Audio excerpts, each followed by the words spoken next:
September is Suicide Prevention Month, and I wanted to spend some time talking about this really important subject. Now, suicide nationally is on a rise for all populations, but especially there are high-risk populations that are especially concerning. Now, why is it that those numbers are going up? What can we do to help identify, to try to prevent, to try to help people who may be suicidal, or maybe even recognize those things in ourselves? Let's talk about it. Hey everybody, it's Dr. David. So this very somber topic, but it's an important topic. This is something that more people need to be aware of. As a pediatrician, I am trained as to how to help recognize, to ask the right questions when I work especially with my teenage populations and we get the parents out of the room, to ask very specific questions that when I establish a relationship with an adolescent, and it's a very different relationship than they have with their parents. And, part of why I like to see patients every year is to build trust, a rapport with them, because I will be told things that they won't tell their parents. Okay. And of course, while I share with them when we talk about all types of things during our adolescent private encounters and let them know that when we talk about things like sexual encounters or drug use or other things, those things are in the vault. Okay. But if there is something suicidal that I do need to do and take specific action to try to prevent that. And that's the only thing that I will share with a parent or if necessary with authorities in order to do something about that. Okay. But this is real. This is scary. Okay. Now, the suicide rates, according to the CDC, has continued to go up over the last 20 years. And unfortunately, after the PTSD as a collective, as a nation, as a world we've all been through, it has accelerated since COVID. Okay. Now, anxiety and depression have also escalated during these past few years, which, of course, we know can be a big trigger in terms of a potential suicidal act. And right now, the availability of therapists relative to people who need it, school counselors, we see in schools, depending on the state, that the mental health services are even being cut. So there's not the professionals that are needed to help out this population. So help is going down as cases are going up. That's kind of a recipe for a disaster. Okay. Now, it's important that we understand why some people may be at a high-risk group, how we can identify some of the signs of distress, of the calling out, and also how can we intervene in order to help. Okay, so first of all, disparities amongst people are a real thing in terms of both suicide attempts, suicide successes, isolation, etc. And this is for people who are thinking about it, considering it, or who actually have attempted it. Okay. Now, in some groups, as I mentioned, there are because a person is a member of a particular group, that they may be even at the highest of risk. Okay. So one of them could be an impacting by social conditions, right? Obviously, when there is hunger, when there is despair, when there is a lack of good housing, clean food, clean water, where will I get my next meal? That, of course, can be really, really troubling for people. How can I take care of my kids, my family? How do I pay the mortgage? All of these things. How do I keep the electricity on? How do I pay for internet so that my kids can stay connected with their education and with their peers and other things? Those are all really important things. Okay, but some of the social determinants are specific to some of these population.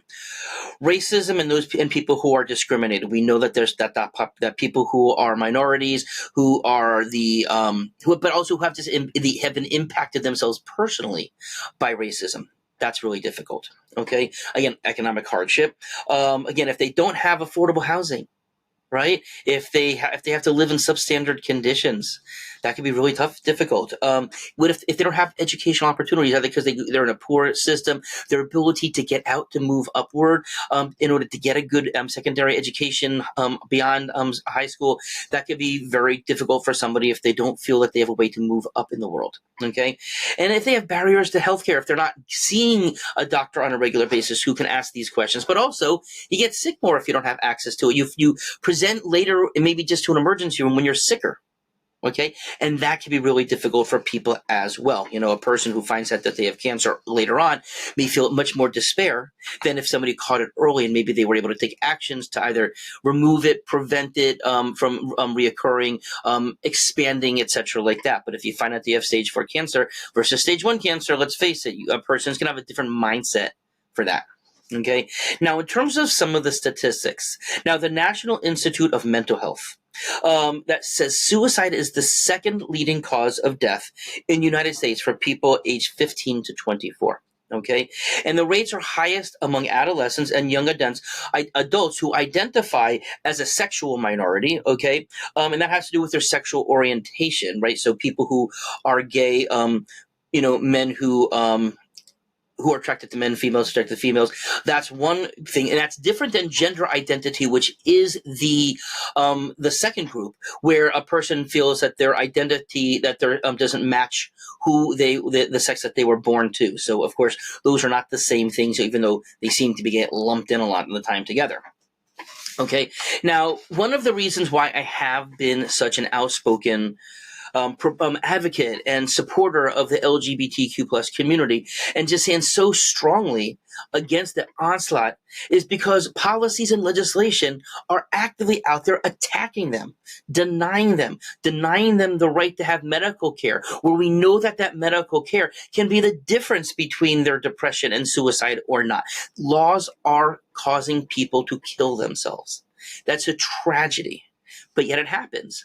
So I feel I have to advocate for people to let them know, I'm standing up for them and complaining and trying to do things to make a difference for them, but also to let people know that they're heard, that there are people out there who care for them, even if they don't know who they are. Every life is valuable. Every life is worth something. People need to feel valued.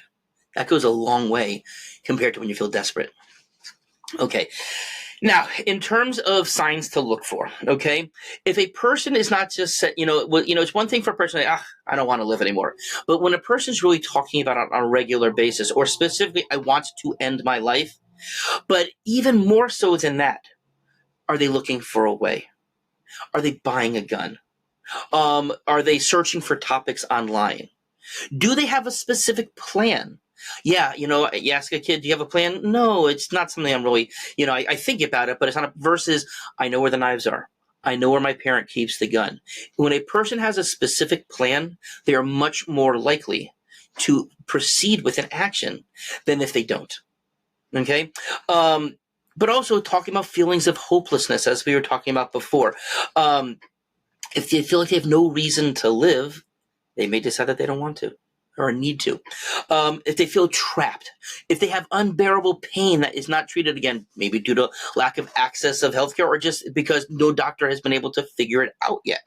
Do they feel like they're a burden to others, especially to their family or friends or people in the community, that that they feel that they're just such a burden that it would be better on the other person if the individual wasn't around anymore? Okay. Other things could be like, have there been any increases in certain activities like alcohol or drugs? Are there increased rage episodes happening? Are they talking about seeking revenge against other people? Are they behaving recklessly? Okay. Another thing could be just like, are they sleeping too much? If somebody has a significant increase in sleep, that could be a sign, but also, are they not sleeping enough? Maybe, and of course, if your mind's racing all the time, but of course, if you're not sleeping, then it makes a detriment to you as well. Are they withdrawing? Are they isolating themselves? Are you not hearing from somebody? Is a child or somebody else staying in their room all the time, not wanting to come out, not wanting to come sit with the family, maybe for TV or for game night or for dinner? If you see those changes happen, now granted, there are some people who are more withdrawn in general, but they're still participating in things. So a change there, that could be a really big concern. Are there any extreme mood swings happening? Especially if you're seeing significant anxiety or agitation, irritability, that could be a real big sign as well. Okay. How can we help people? Okay. Now, in the show notes, in the description down below, I have put a series of resources there that you can just click on, that you can understand chat lines, suicide prevention lines, the Trevor Project specifically for people in the LGBTQ plus community. But there are plenty of national and regional resources out there. Know them. use them. They may be able to help you just through those types of things if you are a family member or a friend, but also for a person to call if they realize that, oh, I'm heading down that spiral, I'm heading in that direction. Okay. But you on an individual basis, be there for that person. Check in with them. Let them know that you care about them. Let them know that you love them. Let them know that they have worth. Let them know that you would be so sad if they weren't part of your lives anymore, and that their presence, even if they don't feel good, brings you happiness. You're glad that they're part of your life. That can mean a heck of a lot to people. Okay? But follow up on it. Don't just say it once.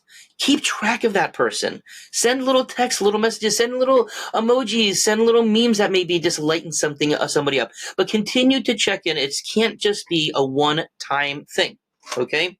Now, just in terms of some of other holistic approaches that people can do, okay? Of course, making sure that anybody who has a potential for suicide, but also anxiety and depression, bipolar disorder, working with a mental health therapist that the individual connects with. And it has to be somebody they connect with, because they're not going to reveal themselves. They're not going to be absorbing what that person's saying if it's a bad fit. So some people do have to go through several therapists before they find the right one.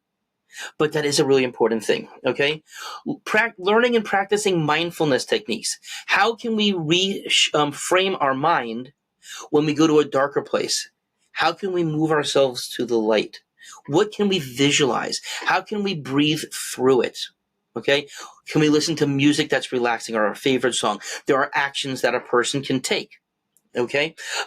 Get outside. Spend time outside. Exercise.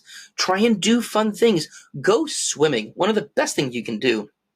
It's so relaxing. The water pressure on our bodies. It can be just a really beautiful thing. Prioritizing good sleep hygiene. That means turning off your phones, making the room dark. Don't listen to or play any video games or watch TV that's super excitatory before you try to go to bed. You need to kind of like ease our way in to make sure that we're getting a good amount of sleep.